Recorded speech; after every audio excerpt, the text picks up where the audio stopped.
이방 여인 3명이 등장하고 있습니다. 이방 여인 3명이 누군지 아십니까? 예. 마태복음 1장 3절과 5절에 보면 다말과 라합과 룻이 나옵니다. 근데 지금까지도 유대인들은 이 이방 여인 3명의 이름을 지워버리고 싶어 해요. 너무너무 수치스럽게 생각을 합니다. 사실 유대인들은 예수님을 메시아 구주로 받아들이지 않았습니다. 그런데도 이 3명의 여인은 유대인들이 최고로 생각하는 모두 다 다윗 왕의 할머니들이 되는 거예요. 그러니까 이 여인들이 다윗 왕 좀 이게 후손이면 좋은데 이 3명의 여인은 다 다윗 왕 할머니들인 거예요. 그래서 예수님을 유대인들이 구주로 받아들이지 않는데 자기들이 최고로 여기는 다윗왕의 할머니들이 되어버리니까 이 3명의 여인이 다윗왕과 예수님의 족보에 기록된 것이 그렇게 수치스럽고 지금까지도 부끄럽게 생각을 합니다. 그래서 제발 이 3사람의 이름이 지워졌으면 좋겠다. 그래서 그들은 마태복음 1장 다윗과 예수님의 족보를 읽지도 않아요. 당시에 유대인의 여자들도 사람 취급을 못 받는데 오늘도 예배 숫자가 몇 명이냐? 유대인들은 여자들은 머릿수로 계산하지 않습니다. 근데 유대인의 여자도 사람 취급을 하는데 이방의 여자였습니다. 그러나 성경은 유대인들이 가장 수치스럽고 가장 부끄럽게 생각하는 이방 여인 이 3명을 다윗과 예수님의 족보에 당당히 그들의 이름을 올려놓았을 뿐만 아니라 최고의 믿음의 여인으로 기억하고 있습니다. 저는 바로 이게 성경의 진실함과 정확함과 위대함이라는 것을 이 3명의 여인의 이름이 증가하고 있는 거예요. 유대 역사에서 가장 수치스럽고 부끄러웠던 이 이방 여인의 3사람의 이름을 우리 성경은 가장 위대한 믿음의 여인으로 기억하고 있습니다. 그런데 오늘 말씀에 이방 여인 기생 라합이 등장을 하고 있습니다. 이 기생 라합이 어떻게 예수님의 족보에 기록이 되었으며 그가 어떻게 구원받았는지를 깨닫고 우리 삶에 적용할 수 있는, 그래서 우리의 이름도 하늘나라 생명책에 기록될 수 있는 은혜의 역사가 일어나기를 간절히 소망합니다. 기생 라합은 하나님을 안 믿을 수 있는 이유가 넘쳐나는 여인입니다. 정말 기생 라합이 하나님을 믿었다는 것이 기적이에요. 그는 하나님을 안 믿을 수 있는 모든 조건을 가지고 있었습니다. 그 첫 번째 이유가 뭐냐? 기생 라합은 우상을 섬기는 가나안 땅, 이방 나라 출신입니다. 정말 가나안 땅은 우상이 득실거리면서 영적인 항무지와 다를 바가 없었습니다. 이 우상이 득실거리는 영적인 항무지, 이 가나안 땅에 구원의 첫 열매가 되었습니다. 정말 이게 바로 기적이고 이게 바로 최고의 은혜가 됨을 믿으시기를 간절히 소망합니다. 홍해가 갈라진 것보다, 여리고성이 무너진 것보다 정말 이 우상의 땅 가나안 땅에서 기생 라합이 정말 구원받은 것이 더 놀라운 기적인 거예요. 그래서 우리는 이걸 보면서 우리가 대한민국 땅에 살면서 정말 주님의 몸된 교회들이 우리 동네마다 있으면서 우리가 이 땅에서 아버지 집에 나와서 예배 드릴 수 있는 것이 정말 당연한 것이 아니라 하나님의 놀라운 은혜고 최고의 감사가 됨을 믿으시기를 간절히 소망합니다. 가끔 어렸을 때 제 자녀들이 물어봐요. 우리는 한국 땅에 태어나서 곳곳에 교회가 있어서 예수님을 믿는데, 아버지, 북한 땅에 태어난 사람들은, 공산주의 국가에서 태어난 사람들은, 무슬림 국가에서 태어난 사람들은 아버지 어떻게 하면 좋아요? 사실 이런 질문 많이 받았습니다. 그래서 정말 우리들이 이 땅에 태어나서 이렇게 교회를 선택하면서 다니면서 예배할 수 있는 것이 우리들이 태어나면서부터 하나님의 은혜를 받은 것이고, 정말 다른 것이 축복이 아니라 이렇게 교회를 마음껏 다닐 수 있는 나라에서 태어난 것이 최고의 축복이란다. 그래서 우리나라는 빚진 나라다. 너무 복음을 잘 믿을 수 있도록 빚을 졌으니까 복음을 모르는 나라에게 그 복음의 빚을 갚아야 되지 않느냐. 그리고 또한 기생나합 봐보십시오. 조상으로부터 믿음의 유산을 하나도 못 물려받았고, 정말 불신앙이 사방으로 우겨쌈을 당하는 그런 가정에서 태어났지 않습니까? 근데 그 기생나합은 본인이 구원의 열매를 맺었을 뿐만 아니라 그 가정을 모두 다 구원하는 놀라운 역사가 일어났습니다. 그래서 내가 믿음의 가정에서 태어났다면, 우리 가정이 예수님을 믿는 사람들이 있다면, 우리 부부가 함께 예수님을 믿는다면 그 자체가 세상의 무엇과도 바꿀 수 없는 최고의 은혜가 됨을 믿으시기를 간절히 소망합니다. 오늘날도 세계 도처의 기생나합처럼 정말 예수님을 믿을 수 없는 나라, 정말 자기 가정에 믿음의 씨앗이는 하나도 없는 그런 가정에서 태어난 영혼들이 부지기 있어요. 근데 우리는 마음껏 예수님을 믿을 수 있는 이 시대, 이 땅에서, 또 우리 가정에서 믿음의 가정이면 더 대단한 축복이고, 그래도 우리 가정에 예수님 믿는 사람들이 정말 세워져 있다면 이것도 이 지구상에서 모든 사람이 누리는 것이 아닙니다. 그 자체가 얼마나 하나님의 큰 은혜고 큰 감사가 되는지를 오늘도 우리 가슴에 새길 수 있기를 간절히 소망합니다. 또한 봐보십시오. 기생나합은 누가 복음을 전해줬습니까? 누가 하나님을 전해줬습니까? 하나님을 전하는 사람이 한 명도 없었고, 복음을 들어본 적도 없었고, 누가 와서 하나님에 대해서 가르쳐 주는 것도 없었어요. 그러나 그 영혼은 어떻게 스스로 자원하여 하나님을 믿는 놀라운 역사가 일어났죠. 우리는 그것만 보는 것이 아니라 내가 살고 있는 이 땅에서 맘만 먹으면 예수님을 전할 수 있습니다. 복음을 가르칠 수가 있습니다. 이걸 모두가 다 누리는 것이 아니에요.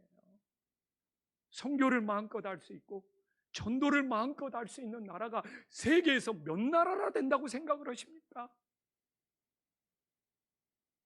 그래서 우리나라에 태어나서 이렇게 마음껏 세워진 교회에 얼마든지 다닐 수 있고, 우리는 가정마다 예수님을 믿는 사람이 있고, 우리는 정말 작정만 하면 누구에게든지 예수님의 복음을 전할 수 있고 가르칠 수 있는 것. 전 세계를 180개 국가로 봤을 때 과연 몇 나라라고 된다고 생각합니까? 정말 우리가 이 땅에 태어나서 예수님을 믿고 또 이렇게 복음을 전할 수 있다는 것, 우리는 기생나합과 비교해 봐도 이 엄청난 축복, 이 엄청난 은혜를 누리고 있으면서 이게 당연한 줄 알고 감사를 잃어버리고 살아가고 있는 거예요.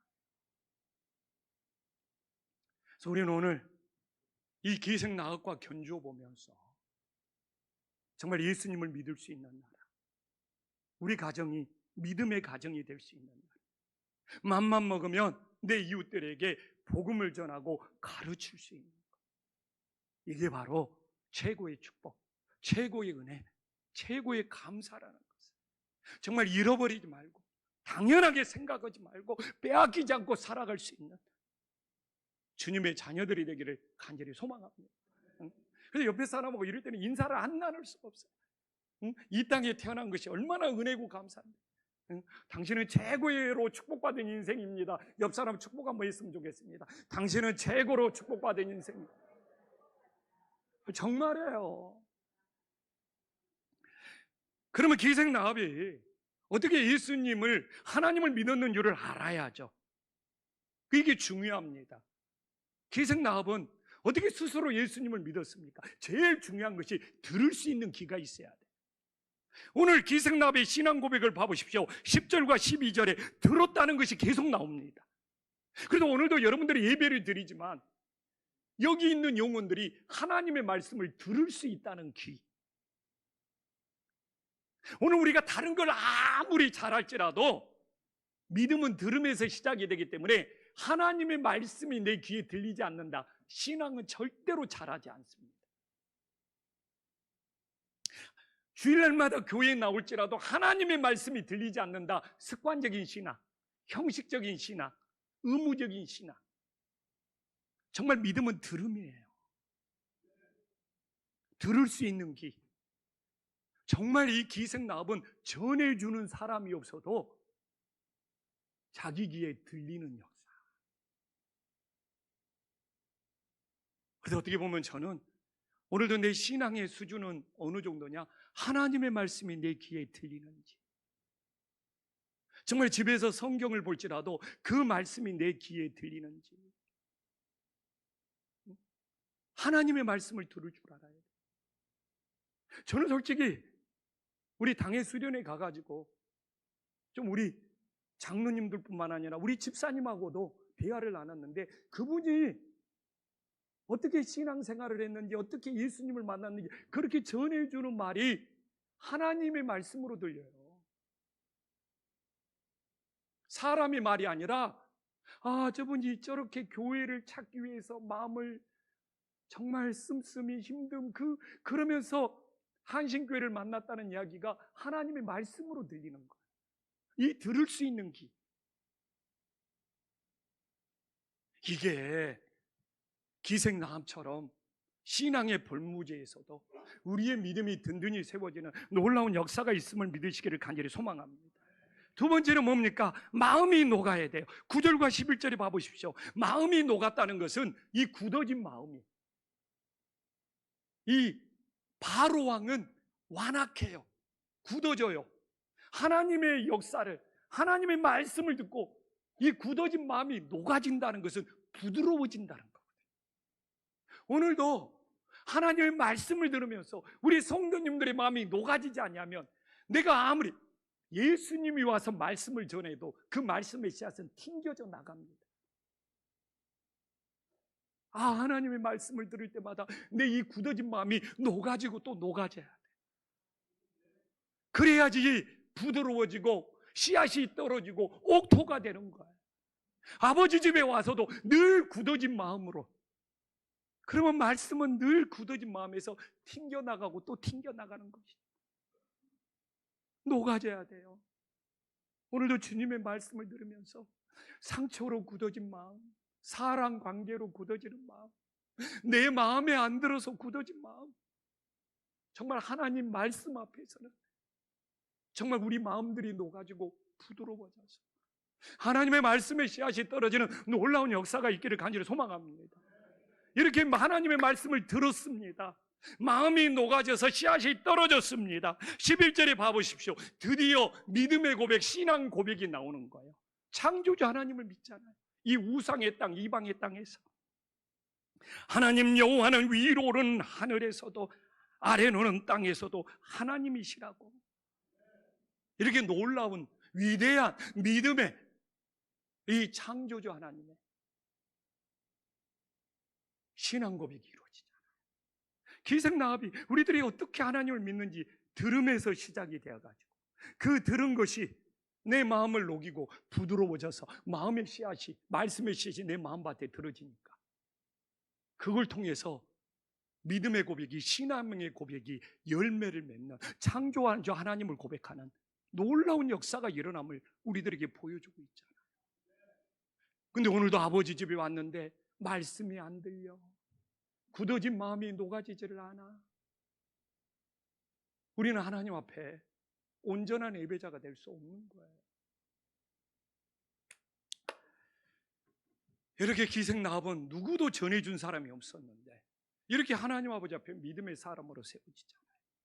그러면 믿음의 사람으로 세워진 이 기생나합이 영적 싸움에서 어떻게 승리를 했습니까? 오늘 3절에 보면 인생은 어떻게 보면 선택의 연속입니다. 지금 정탐꾼 2명이 기생나합의 집으로 들어왔어요. 누가 신고를 했습니다. 그러니까 여리고 왕이 사람을 보내서 정탐한 2 사람을 끊어내려고 합니다. 이때 기생나합은 선택을 해야 됩니다. 정말 2명의 정탐꾼을 여리고 왕에게 고발하면 그 가나안 땅, 우상의 땅에서 멸망의 길로 가겠죠. 그러나 이 2명의 정탐꾼을 숨겨주면 그뿐만 아니라 그의 가정이 구원받고 영원한 생명을 얻겠죠. 그래서 이 길은 생사의 갈림길. 지금 기생나합이 어떤 선택을 하냐에 따라서 멸망의 길로 가느냐, 구원의 길로 가느냐가 결정이 된 겁니다. 그러나 기생나합은 하나님의 뜻에 따라 이 2명의 정탐꾼을 숨겨줌으로 인하여 멸망의 길로 가는 것이 아니라 구원의 길로 가는 놀라운 역사가 있었음을 믿으시기를 간절히 소망합니다. 그래서 인생은 선택의 연속입니다. 오늘도 우리 성도님들이 아버지 앞에 와서 예배를 드리는 것이 선택의 연속이에요. 정말 내가 아버지 앞에 나와서 온전한 예배자가 되어서 내 가정이, 내 자녀들이 구원의 길로 갈 것인가 하면 주일날 예배를 선택하지 않고 내 인생이 멸망의 길, 사망의 길로 갈 건가? 어찌 보면 우리는 선택의 연속이에요. 그러면 묻습니다. 정말 많이 물어요. 하나님의 뜻과 사람의 뜻을 목사님 어떻게 분별하셔요? 그것만 놓고도 몇 시간 설교를 해야 되겠죠. 그러나 단 한마디로 말한다면 사람의 뜻은 계산적이고 이기적입니다. 하나님의 뜻은 손해볼 수 있고 희생할 수 있어야 돼요. 그러니까 사람의 뜻은 계산적이고 이기적이어야 되니까 자기가 손해보면 안 되고 자기에게 뭔가 이득이 있어요. 그러나 하나님의 뜻은 하나님의 사랑이 너무 커서 정말 희생하고 손해볼 수 있어요. 우리는 오늘도 하나님 앞에 예배를 드리려면 내 시간에 대한 희생, 정말 많은 것들을 감수를 해야지 하나님의 뜻을 따를 수 있는 거예요. 그런데 이 땅에 정말 계산적이고 이기적인 그 굳어진 마음이 녹아지지 않냐면 하나님의 뜻을 따를 수가 없어요. 예수님의 십자가의 사랑이 너무 크기 때문에 내 시간을, 내 물질을, 내 수고를 손해보고 희생할지라도 아깝지가 않는 거예요. 그래서 사람의 뜻과 하나님의 뜻 어떻게 분별을 하냐? 계산적이고 이기적이면 그건 끝까지 사람의 뜻입니다. 그러나 손해볼 수 있고 희생할 수 있다면 그건 하나님의 뜻에 가까워지는 놀라운 역사가 있음을 믿으시기를 간절히 소망합니다. 그래서 오늘도 우리가 아버지 앞에 나와서 사람의 뜻대로 계산적이고 이기적인 것을 주님 앞에 구하는 것이 아니라 하나님의 뜻을 따르면서 정말 주님의 사랑이 너무 크기에 내가 손해볼 수 있고 희생할 수 있고 수고할 수 있고 헌신할 수 있는 그 길로 나아가는 믿음의 자녀들이 되기를 간절히 소망합니다. 그래서 정말 기생나합은 너무 하나님의 뜻을 선택해서 이 2명의 정탐꾼을 숨겨준 일에 마음을 다했을 뿐만 아니라 15절에 보면 이 2명의 정탐꾼을 이 끝까지 책임지고 있습니다. 이 2명의 정탐꾼을 숨겨줄 뿐만 아니라 하나님의 사명을 감당한다는 것은 끝까지 책임을 져야 해요. 그렇게 어떻게 합니까? 이 2명의 정탐꾼이 무사히 돌아갈 수 있도록 창문에 줄을 달아 내리게 하고 있습니다. 우리는 여기서 중요한 하나님의 질문을 받게 됩니다. 이 일을 기생나합이 원해서 하고 있느냐 이거예요. 계획을 세워서 하고 있느냐 이거예요. 예측을 하고 있느냐 이거예요. 정말 느닷없이 갑자기 하나님이 맡겨줘서 정말 맡겨주신 것이죠. 내가 원한 것도 아니고 내가 계획을 세운 것도 아니고. 그래서 기생 라합을 보면서 신앙의 성숙은 내가 원하는 일을 하는 것이 아니라 하나님이 맡겨주신 것을, 그 맡겨주신 일을 끝까지 감당하는 것이 신앙의 성숙이 됨을 믿으시기를 간절히 소망합니다. 그러니까 이 선택이라는 것도 내가 원하는 것을 선택하는 것이 아니라 하나님이 맡겨주신 일을 내가 선택하고 감당할 거냐, 외면해 버릴 거냐, 사실 이 문제거든요. 어떤 사람이 지금 이 2명의 정탐꾼을 숨겨줘서 살려주는 일을 계획에 따라서, 스케줄에 따라서 내가 원해서 한다고 할 사람이 누가 있습니까? 그냥 하나님이 떠맡겨 준 거예요. 그래서 저도 이 말씀을 묵상하면서 목회도 마찬가지인 거예요. 우리 성도님들의 사역도 마찬가지예요. 내가 원해서 내 원하는 일을 하는 것이 아니라 하나님이 나에게 맡겨주신 일이 무엇이냐, 이게 기도가 되어야 되는 거예요. 나에게는 하나님이 맡겨주신 일이 많죠. 그래서 지금도 내가 원해서 목회하는 것이 아니라 하나님이 맡겨주신 거 기도하면서 주님이 이걸 나에게 맡겨주셨구나 하면서 이 사명을 감당하고 있는 거예요. 그냥 간단히 말해볼게요. 나 성교관 운영할 줄 꿈에도 몰랐어요. 내가 원해서 한 일이 아닙니다. 정말 하나님이 맡겨주셨어요. 아니, 우리 교인도 아니고 서울에 있는 장로님이 삼서방 아파트 원룸이지만 어떻게 그걸 우리 교회에 기증을 해줍니까? 그래서 주님이 선교관을 그거 맡겨주신 것이죠. 오늘도 선교사님 가정에 연락 왔어요. 여름에 사용할 수 있느냐. 근데 막 너무 많이 요새 신청을 해서 겹쳐요. 저는 무조건 선착순입니다. 하나님이 맡겨주셨으니까 감당하는 거죠. 우리 성도님들, 하나님이 나에게 맡겨주신 성도님들이에요. 그래서 어떻게 보면 정말 신앙이 자라날수록 내 하고 싶은 일, 내 원하는 일 골라서 하는 것이 아니라 주님이 나에게 맡겨주신 것이 무엇인가. 하나님은 나에게 교회를 맡겨주셨고 내 가정을 맡겨주셨고 내 자녀들을 맡겨주셨고, 그래서 우리는 기도하면서 오늘도 하나님이 나에게 진정 맡겨주신 것이 무엇인지를 찾고 오늘 기생나합처럼 끝까지 잘 감당하는 것이 하나님께 진정한 충성이요, 하나님을 가장 기쁘시게 하는 은혜의 역사가 됨을 믿으시기를 간절히 소망합니다. 지난 2월에 제가 말라이를 갔지 않습니까? 근데 말라이 선교사님이 그런 고백을 해요. 정말 말라이에서 교회 건축하는 일이 그렇게 힘들었나 봐요. 비포장 들어오지, 그냥 폭우가 쏟아지면 무릉덩이가 되지. 그래서 너무너무 기간도 2배로 늘어나고 예상했던 건축비보다 그냥 2배가 더 폭등해버리고 막 코로나 터져가지고 막 건축 자재비가 막 올라가고. 근데 말라이 선교사님이 그런 고백을 해요. 이 건물 짓는 것은 시간도 더 걸릴 수도 있고 건축비도 올라갈 수 있는데 결국 다 지어지더라는 거예요. 그런데 하나님이 맡겨주신 한 영혼을 세우는 일이, 한 사람의 동역자를 세우는 일이 그렇게 어렵다는 거예요. 세워놓은 교회 건축은 그 자리에 그대로라도 있는데 함께 사역할 수 있는 정말 이 동역자 하나 세우는 일이 사람이 수시로 변하고 수시로 달라지고. 말라이 선교사님이 그런 고백을 하더라고요. 그래서 그렇게 힘들었는가 보다 하고 듣고 왔거든요. 근데 제가 요새 뼈저리게 느낍니다. 청소년 부실 리모델링하고 쉼터 공사하는 거, 그냥 비용이 들어갈 수도 있고 기간이 길어질 수는 있지만 잘 세워질 거예요. 처음에는 뭐 비품이 부족할 수도 있겠지만 시간이 걸리면 채워지지 않겠습니까? 근데 저 역시 주님이 맡겨주신 한 영혼을 세운다는 것.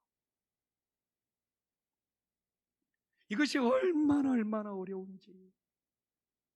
새가족 정말 초신자 세례받지 않는 한 영혼이 오면은 그 영혼이 세례받고 믿음불이 내리기가 쉽습니까?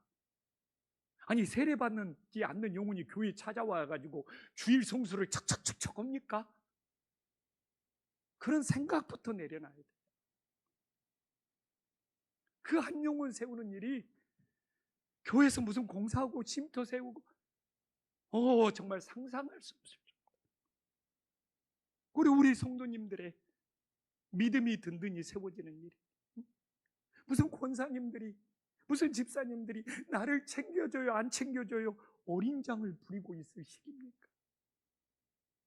이 시대에 잃어버린 한 영혼을 찾아서 그 한 영혼을 세워가기가 얼마나 어려운 일인데, 제가 지난주 진짜 너무너무 바빴어요. 주일날 교사 모임도 시작해서 효도관과 당회 수련회 1박 2일, 토요일만 결혼식 주례까지. 그래가지고 쉼터 내가 신경을 못 썼어요. 근데 더 잘 돼, 더 이쁘게 돼. 그러고 우리 부목사들한테, 야, 목사가 간섭을 안 해야지 더 잘 되는구나. 진짜 그랬다니까요. 그래서 오늘 우리가 기생 나합을 보면서 주님이 정말 나에게 맡겨주신 일이 뭔지, 나는 내가 원하는 일을 막 찾아다니면서 원망하고 불평하는지, 아니면 주님이 맡겨주신 내 가정, 내 자녀, 내 삶, 내 믿음, 하나님 앞에 올바르게 감당하고 있는지, 그게 진정 믿음의 성숙이 됨을 우리 가슴에 새길 수 있기를 간절히 소망합니다. 그러면 기생나합의 믿음을 성경은, 히브리서는 어떻게 기억하고 있습니까? 이게 중요하거든요. 이 구약의 믿음의 인물들을 히브리서는 기억하고 있어요. 히브리서 11장 31절에 보면 놀랍게도 히브리서는 기생나합을 믿음의 사람으로 기억하고 있어요. 믿음으로 기생나합은 정탐꾼을 평안히 영접하였으므로 순종하지 아니한 자와 함께 멸망하지 아니하였다고 합니다. 이 말씀을 보면서 기생나합의 믿음을 순종과 철저히 하나로 연결시키고 있습니다. 우리들이 믿음이 있다면 순종으로 증명을 해야 돼요. 말로만 믿음을 떠드는 것이 아니라 기생나합처럼 믿음으로 하나님 앞에 순종하는 것을 증명할 때 주여 주여 이름만 부르는 것이 아니라 진짜 믿음이 되는 것이죠. 현대교회가, 오늘날 교회가 힘든 것이 믿음으로 구원받는다고 믿음을 많이 외치지만 내 믿음이 진짜라는 순종의 증명이 없기 때문에 오늘날의 교회가 복음이 값싼 복음, 값싼 믿음이 되어버리고 있음을 우리는 너무나 피부로 느끼고 있잖아요. 우리는 이 시대를 살아가면서 나에게 믿음이 있다는 것을 하나님 앞에 어떻게 순종으로 증명하면서 살아가고 있습니까? 믿음이 있으면 하나님 말씀에 순종하면서 그건 따라오는 것이 돼야 돼요. 내가 믿음이 없기 때문에 순종이 어렵고 순종이 안 되는 거예요. 정말 우리가 기생나합처럼 하나님 앞에 믿음을 가지고 있다면, 나는 이렇게 믿음이 있습니다, 이걸 순종으로 나타내고 증명할 수 있는 하나님의 자녀들이 될 수 있기를 간절히 소망합니다. 이 교회 역사를 보면 우리 1절에 이 기생나합이 이방 여인이 기생이라고 성경은 너무나 분명히 기록이 되어 있어요. 근데 유대인들만 그러는 것이 아닌가 봐요. 당시 가부장적인 남성 우월주의 사회에서 여성인 것만으로도, 이방 여인인 것만으로도 차별인데 직업까지 기생이니까 기독교인들도 기생나합이 창피한 거예요. 그래서 신학자들이 기생나합은 누구였는가, 그 직업은 뭐였는가 열심히 연구를 해가지고 최근에 많이 발표를 했습니다. 기생나합은 오늘날로 따지면 그 집은 여관집이었다. 그래서 우리는 기생나합은 기생이라고 하지 말고 여관집 주인이라고 해야 된다, 이렇게 신학자들이 해석을 하기 시작했고 저도 너무 신선한 거예요. 오, 나비 기생이 아니었구나. 여관집 주인이었구나. 그래서 저도 한때 그 당시 라합을 기생이라고 불렀지만 오늘날로 따지면 여관집 주인이었답니다 하면서 뭔가 안도감이 밀려오는 거예요. 그러니까 유대인들만 이 이방 여인의 기생 라합을 부끄럽게 생각하는 것이 아니라 우리도, 이 기독교인들도 자신도 모르게 굳이 기생 라합을 여관집 주인으로 해석을 하려고 합니다. 그 해석이 맞을 수도 있어요. 그러나 여관집 주인이면 뭐하고 기생이면 뭐합니까? 그가 정말 믿음으로 구원받고 그의 이름이 예수님 족보에 기록되었다는 것이 가장 중요한 핵심이 됨을 믿으시기를 간절히 소망합니다. 과거에 우리가 누구였느냐가 뭐가 중요해. 오늘 내가 예수님 믿고 구원받아서 하나님의 자녀가 되었다는 것이, 우리의 이름이 하늘나라 생명책에 기록되었다는 것이 가장 소중한 사실이 될 수 있기를 간절히 소망합니다. 그래서 우리는 로마서 3장 23절에도 나오지만 하나님 앞에서 모든 사람이 죄를 범하였음에 하나님의 영광에 이르지 못한다. 이게 중요한 사실 아닙니까? 그래서 제가 기생이냐 여관집 주인이냐 그걸 하는 것이 의미가 없다고 생각합니다. 죄인이었던 우리들이 하나님 앞에서 구원받은 것이 중요해요. 그걸 따져서 뭐하냐. 근데 지금도 신학자들은 그걸 따지고 있어요. 우리가 기생 라합의 믿음을 본받는 것이 더 중요한 일 아닙니까? 제가 선교사 중에서 가장 존경하는 두 사람이 있는데 중국 선교를 했던 허드슨 테일러와 인도 선교를 했던 윌리엄 캐리입니다.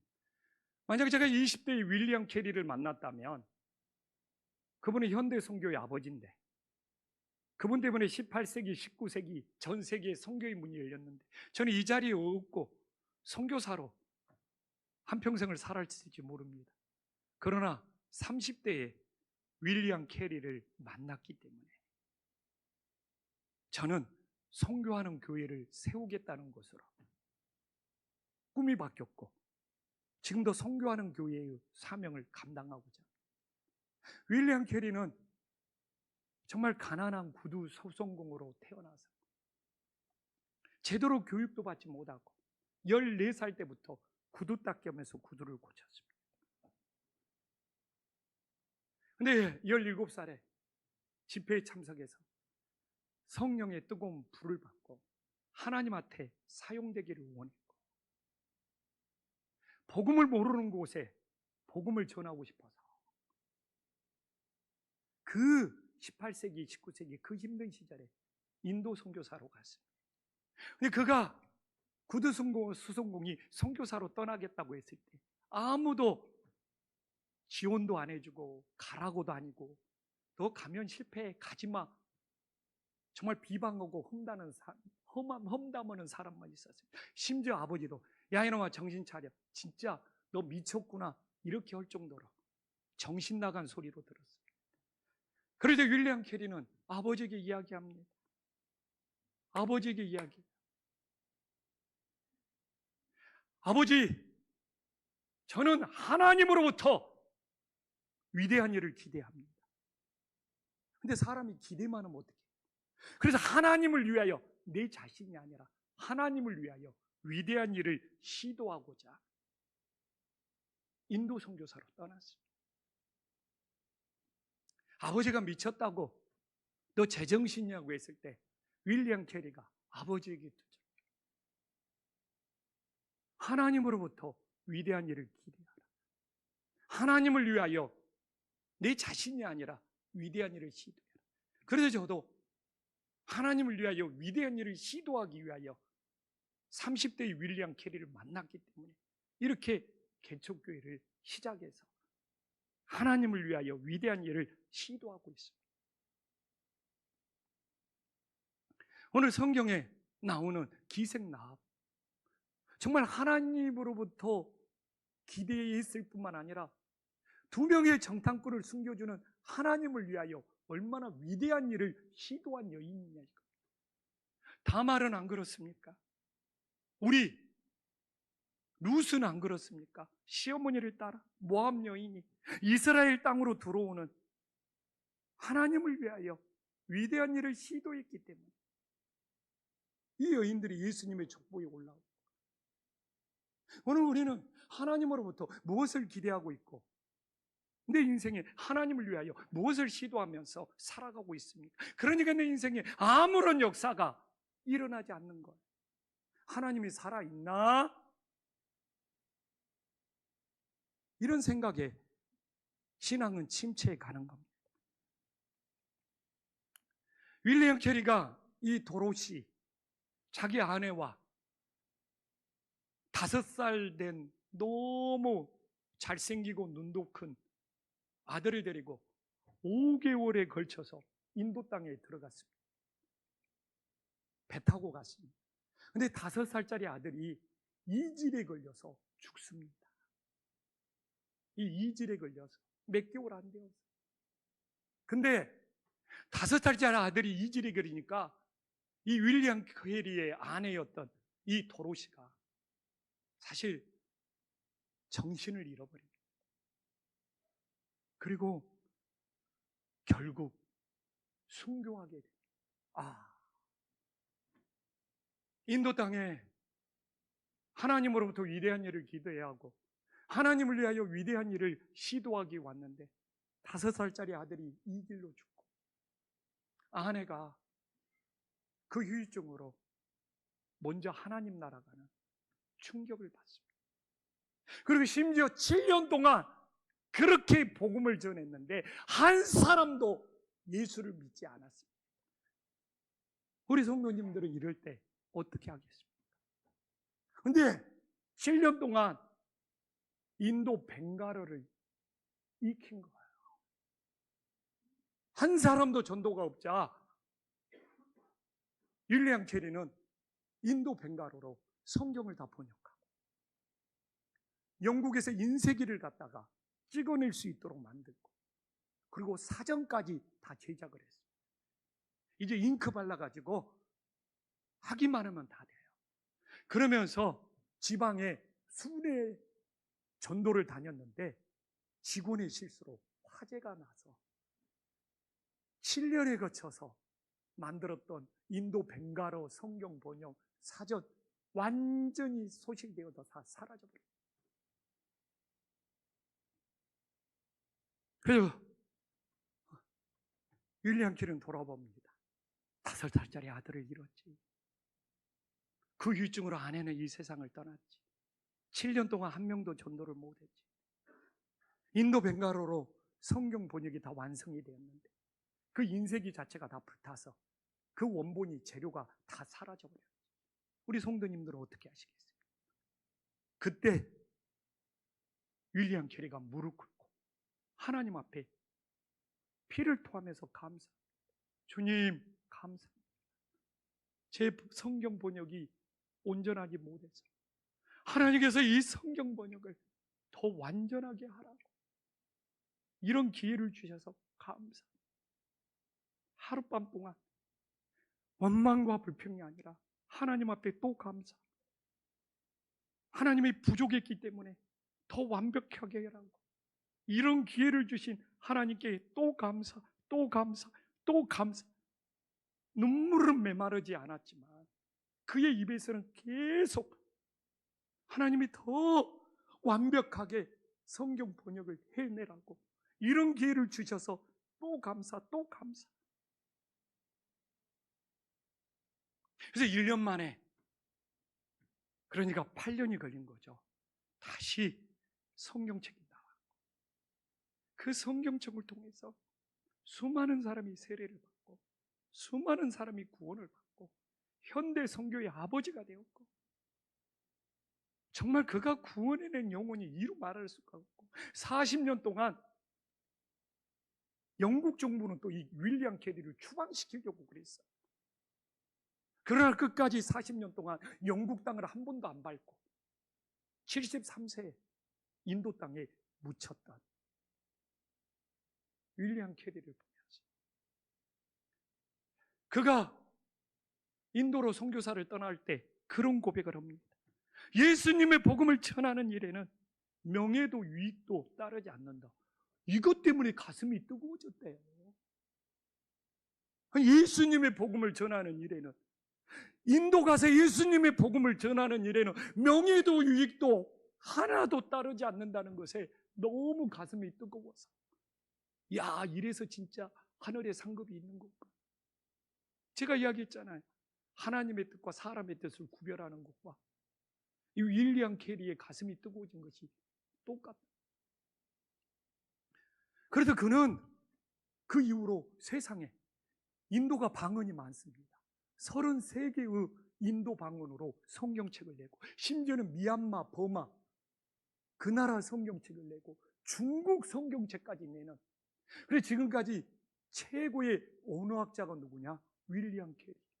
구두수송공으로 제대로 공부도 하고 못하고 학위도 없는데, 최고의 식물학자가 누구냐? 윌리엄 캐리. 인도 식물을 전도 다니면서 다 분석해서 식물도가 14살 구두수송공이 제대로 공부조차 못했는데 최고의 언어학자, 최고의 식물학자. 그가 이제 60이 넘어서 나이 들어가니까 친구들이, 야, 당신만큼 위대한 선교를 온 사람이 누가 있냐? 당신 죽을 때 무슨 설교를 해주면 좋겠냐? 윌리엄 캐리가 정말 부탁하니까 내 업적, 내 공로 하나도 읊조리지 말고 벌레처럼 가장 큰 죄인이었다고 설교해요. 그래서 실제 인도 가면 윌리엄 캐리의 묘비병이 가장 무익하고 벌레 같은 죄인 윌리엄 캐리가 여기에 묻혀있다. 실제 그렇습니다. 그래서 오직 주님만 높여달라.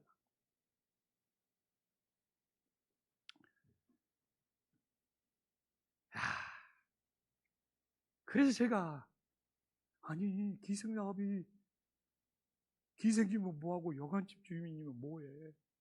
우리 모두 하나님 앞에 주인인데. 오늘 이 시간 우리는 예수님의 복음을 전하는 일에 명예도 이익도 따르지 않는데 가슴이 뜨거워질 수 있습니까? 또한 가장 큰 죄인이었던 우리들이 정말 구원받고 주님의 자녀가 되어서 하나님께 쓰임받을 수 있다면 그게 세상의 가장 큰 부요함 아닙니까?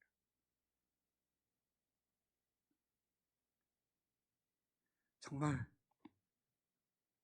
가슴에 정말 손을 얹고 기도하면서 주님이 나에게 맡겨주신 일이 무엇인지, 이렇게 큰 죄인이 오늘도 이렇게 예배하면서 주님의 도구로 쓰임받을 수 있는 것이 세상의 그 어떤 것과도 부럽지 않는 가장 큰 부요함의 인생이 될 수 있기를 간절히 소망합니다.